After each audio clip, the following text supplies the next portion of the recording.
are now listening to the War Report Podcast Network. What's up, everybody? Welcome back to the College Loop Podcast, episode 231 of the College Loop Podcast. I'm Don Larck, AWilting on Twitter. Talk to y'all about the latest in Auburn athletics news, as we are 37 days away from Auburn football being back, and of course, we are just a couple of days away from a slew of Auburn recruits that are going to be down on the plains for Big Cat Weekend.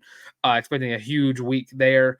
Plenty of coverage of that on the Sunday stream, where we're going to be talking about maybe some commits that might come Auburn's way throughout that weekend. We have heard some news from some guys who will not be there, but I have heard a lot of news about guys that will be there. Upward of around 30 dudes that are going to be there. 4, 5, 3s, all those guys who are looking to potentially see Auburn as a future home. And I will say, I am in a hotel room, so if it's a bit like glitchy, that's why. I'm currently sitting at one bar of connection, so fingers crossed that everything stays connected. But it's gonna be a pretty simple show today. Not a lot of news going on in the Auburn sphere. Nothing's really going on. SC Media was last week. We're still a month away from college football, which I know everyone's so excited for. Week 0 is just a month away on the dot. Hawaii and Delaware State, Florida State and Georgia Tech in the first week, and just some other games that are going to be so fun to watch. You're going to pay most attention to the Florida State Georgia Tech game, of course. But today's episode, we're going to be previewing the defensive line group for the Auburn Tigers in 2024, a group that looks a lot different than it did last year. With that, returning 43.6% of their defensive line production from the previous year. I'm including edge rushers in this as well, just to make it kind of simple. Just kind of go across the board. The big difference is the interior defensive line. There are 4 transfers that were added throughout that class. Of course, bringing in 1 freshman as well in the interior defensive line. Edge rushers, you bring in 2 freshmen as well as a transfer.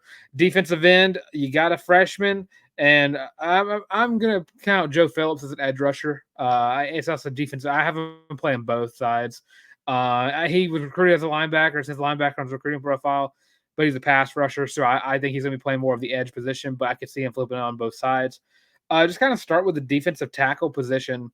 So across the board, Auburn runs the 4-man front of a defensive end, a D tackle, a nose tackle, and of course the edge rusher. And new defensive line coach Vontario King-Williams really did a good job of recruiting through the portal. You saw again 5 transfers brought in to add depth to the Tigers defensive line. And I've seen a lot of people kind of talk about it. I kind of agree with how I've heard about it. Auburn's defensive line doesn't have a star power, but it has a lot of depth. And across the board, that's exactly what you see. So kind of look at the edge rusher position, because I think that's kind of solidified at the starter as well as defensive end. I'll just kind of work my way in. And I know I just said defensive tackle. I'll start edge rusher, and I'll move across the board. That way it's easier on my brain. Edge rusher Jalen McLeod, of course, going to be the starting edge rusher for the Auburn Tigers in 2024. Last year was the leading tackler from the defensive line group with 50 tackles. Of course, right after him was Marcus Harris with 40, who's now in the NFL. Keldrick Falk is at 3 with 36. Zykevius Walker at 21, and Jason Jones at 19. And there's a lot of dudes from last year that aren't back. I think like Lawrence Johnson, Justin Rogers is the NFL. Just a lot of dudes that Auburn, lost to the portal this past year. Outside of course, like I just said, Justin Rogers and Marcus Harris. Not get those confused altogether. Sack leaders, 3 out of your defensive line sack getters are gone. Of course, again, Harris and Rogers, and as I said earlier, Lawrence Johnson, who transferred out of the program. But you had Jalen McLeod last year with 5.5 sacks. Zykevius Walker had 2, and then you had Keldrick Falk that had 1 on your return defensive line. But you add Keyron Crawford to this edge rushing room, and last year, whenever Jalen McLeod went down and came back, it was a breath of fresh air, because Auburn didn't really have that dominating presence on the defensive line that I would say a lot of Auburn fans are used to seeing. And I can look back and go through the history of my time watching Auburn football and my memories that I have of the edge rushers. Of course, like guys like Carl Lawson, D. Ford, And the list goes on and on and on of just great edge rushers to come through Auburn. And I think that Kieran Crawford kind of adds another level of just physical pass rushing that you get with behind Jalen McLeod, because Jalen's more of the speed rusher and Kieran Crawford is just, I'm gonna bulldoze through you. Last year with Arkansas State, Kieran Crawford had 44 tackles, 1 pass deflection, 5.5 sacks, and 2 forced fumbles. One of the top pickups of the portal rating wise, and a lot of people really like this pickup because Jalen McLeod, of course, I don't think that he's going to be dealing with injuries this year. Fingers crossed, knock on wood, all that jazz. But if something were to happen, if he needs a break, you feel some sort of relief from the fact that you won't miss out on too much production from going from Jalen McLeod to Kieran Crawford. And that's something that's really cool to see because Auburn's recruited so well the portal. And then you go even further than that, you got 2 4-star edge rushers in Jamonta Waller and Amaris Williams, 2 guys that you flipped from Florida, really. And those 2, I could see either both of them getting redshirted, and then you're just hoping that next year both of them are just 1 and 2 every other like series, kind of going in and wrecking some havoc. But I think that you could probably see them early this year. Those 2 have been very, very impressive throughout, spring and fall, or not fall. It's not fall yet, summer. From what from what I've heard from people who've been around, those 2 are really, really impressive to see. And if you want to add in Joe Phillips to that, I mean, he was a guy who Auburn flipped from. I believe Georgia was where he was like favored to go. It wasn't really a flip. I don't believe he was committed. And a guy who again listed as a linebacker, but he's going to be a pass rusher alongside this group. So I think you get a lot of different types of pass rushing ability in this room on the edge rusher position.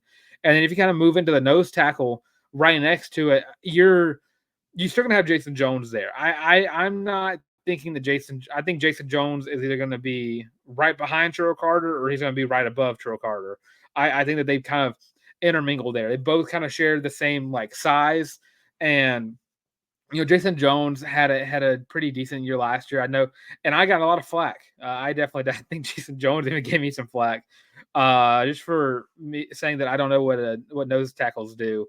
And I understand the fact that the nose tackle is usually there just to fill up gaps, but uh, when it comes to defensive line group, it resorts on everybody because when it's not a run play, you got to be rushing for the quarterback. You're not closing up gaps as a nose tackle on a passing play.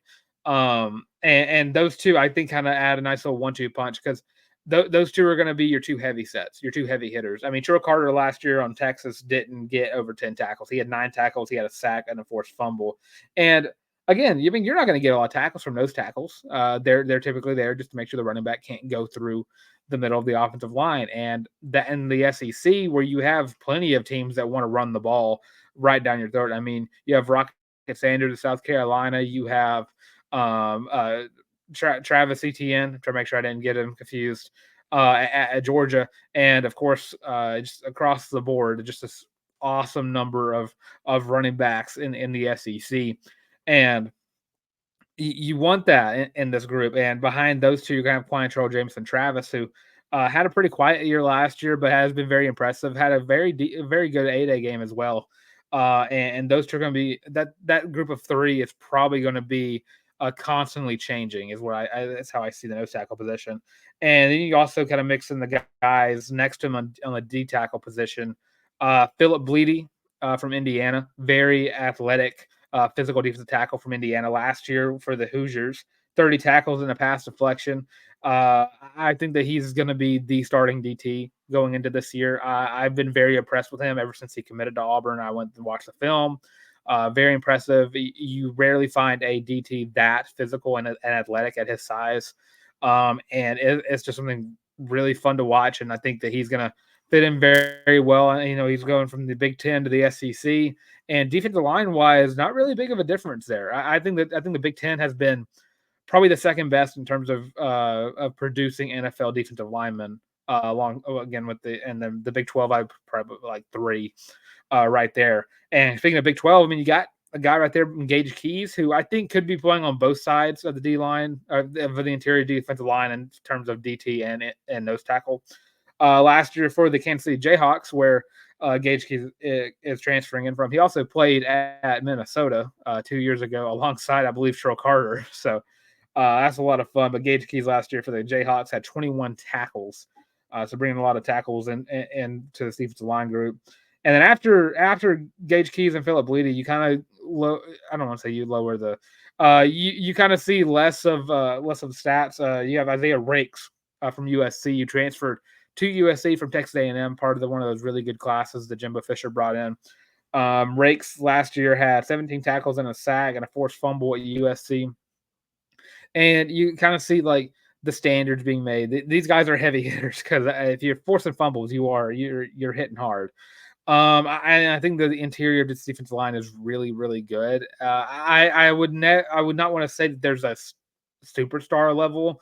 I've kind of gone through some rankings of people who are ranking the defensive line in the SEC. And I've seen Auburn as low as 14, which I just don't think that's true at all. I think this group the interior of the defensive line kind of does weigh it down a little bit because I think you get a lot of good things out of Jalen McLeod and Keldrick Falk on the sides. But the interior defensive line, I think, has enough depth to make up ground from not having, guys like Marcus Harris, guys like I'm not gonna like Derek Brown, like guys that D linemen that steal the show in that term. I think you're gonna have a lot of solid performances out of all these guys. And then if you go past those two, I mean, you have two backups that who are going to be really, really good. Sophomore Darren Reed, who I guess would be a redshirt freshman. I don't think he played last year. He did get redshirt. And then, of course, Malik Blockton, who one of my favorite players to talk about from this past recruiting class, another 4-star D lineman, the only true D lineman in the last year's class. But very impressive out of those two. And then kind of moving to the defensive end position, where I think there's another kind of thing with the edge rush position where I think you get a lot of good from both guys up top. So number one is Keldrick Falk, of course. Guy he was one of the leaders in the SC Media Days.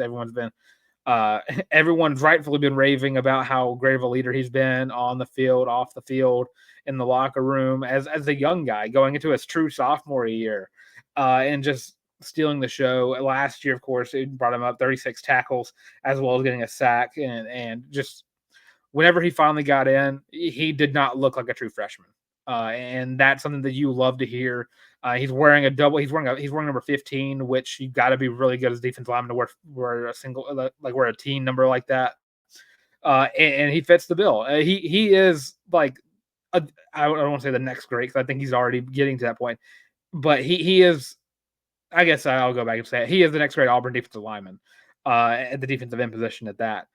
Because he's impressed no matter what. I don't think there was ever a point last year where I was disappointed in how Keldrick Falk played, and that's something that's crazy to think about. And then right behind him, of course, is Ikevius Walker, who's been with the program for a while. I think he had a transfer portal scare. I don't know if it was last year or 2 years ago that I recall. I could be very wrong about that. I just remember hearing about it.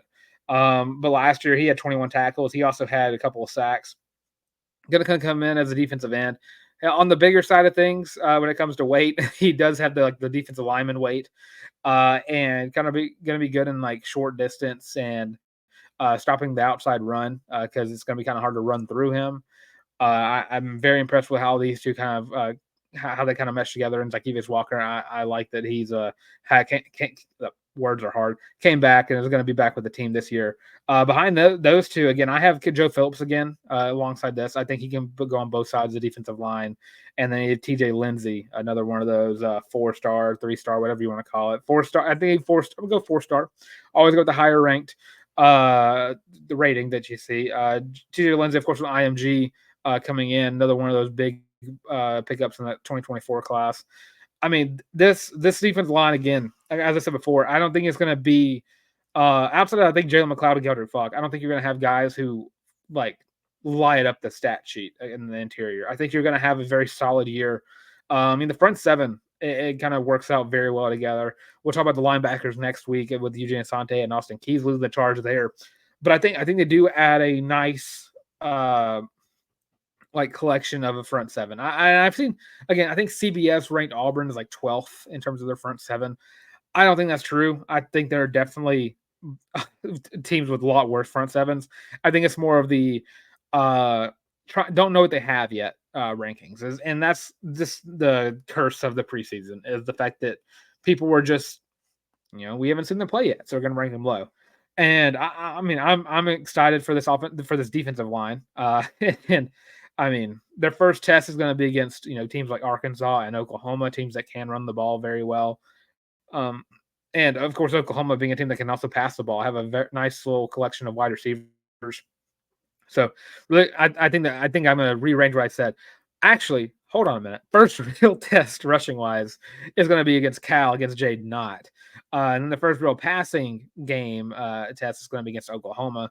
And you're going to have a nice little mixture of both against Georgia that next week. So this D line, I think, could impress. I don't think their floor is low. But I don't think their ceiling is like exponentially high. And I think a lot of these guys could work out, and I could be extremely wrong. I mean, again, Jalen McLeod and Keldrick Falk, I think, are going to steal the show yet again. And I wouldn't be surprised if Keiron Crawford. I mean, I could see Auburn have two of their starters and a backup lead the team in sacks this year. I mean, Keiron Crawford, again, was so good at Arkansas State. And, you're bringing in back-to-back years of bringing in a star edge rusher from the Sun Belt, and mixing him up with Jalen McLeod is just going to be so good for the team. And I mean, I am super excited for this football season. I cannot. 37 days is way too long to wait. It should be it's not flying. Summer's not flying by as fast as it should be, but just have to deal with that, I guess. But yeah, that's pretty much all I have for today's show. Talking about the defensive line. Let me know who you think is going to lead Auburn in each statistical category in the defensive line. If I had to go, tackles and sacks, I mean, probably going to be the same dude and Jalen McLeod. If it's like TFLs, I think Keldrick Falk could lead in that. And I mean, I think that you're not going to get a lot of interceptions out of these two, but out of this group. But there have been a lot of pass deflections out of this group. I think I counted. I mean, out of the transfers, you got 2 coming in. But forced fumbles, I think you can get. I'm probably going to get a linebacker out of that. But out of this group, I mean, Keiron Crawford, he hits like a truck. I think he could lead the team in forced fumbles as the backup, which is crazy to say, I think. But yeah, that does it for this. Some of the College Loop podcast. Of course, drop a follow, drop a subscription, whichever you want to call it, on the YouTube channel. We are getting so close to 900 subscribers, and we're going to have a little ad read at the end of the show because I have the commercial lined up. So when we get right back, I'll do the ad read and we'll get out of here. So stay tuned. Are you tired of having to rummage through just clothes after clothes after clothes looking for something to wear? Are you tired of your friends making fun of you for your terrible fashion sense? Well, do we have the shirt for you? Go to thewarreport.com, get your laptop out and do it right now. Go to the shop and get your very own Feelin' Loopy t-shirt as well as your College Loop hat, and you can get both of them for only $25 each. Plus shipping and handling, of course. But with that, now back to your regular scheduled program. Yeah, of course. And that shirt is available on thewarreport.com. Go to the shop. First page is the hat, of course, comes in 4 different colorways. And the shirts on the second page comes in 5 different colorways. $50 in total for both of them, but $25 each. Of course, Halloween's right around the corner. Trick-or-treaters love getting goodies. And what's better than a College Loop hat and a Feelin' Loopy t-shirt. So, but that does it for the installment of the College Loop podcast again, as I said before the ad read, make sure to like, comment, subscribe. Again, leave your predictions for how you think Auburn's defensive line is going to stand this season. Do you think that Auburn's defensive line is going to be very impressive and it's going to prove me wrong across the board, which I didn't say anything? I don't. I did. Defensive line is going to be good. Believe me. But let me know what you think the stat leaves are going to be from this defensive line. And of course, don't forget to drop a follow on all social media. It's going to be Twitter, TikTok, Facebook, Instagram, the works. All the College Loop. And of course, you got me on Twitter as well at your boy the Tank. And of course, on Instagram at Dylan Larck. But don't forget, check out the Spotify version of the show as well. Spotify podcast, Google Podcasts, and Amazon Music. Going to say it very quickly because the audio version of the show is just as good as the video version of the show, if not a little better, because you don't have to see my face all the time. But of course, with all that being said, thanks for watching. War Eagle. And again, this has been the College Loop podcast.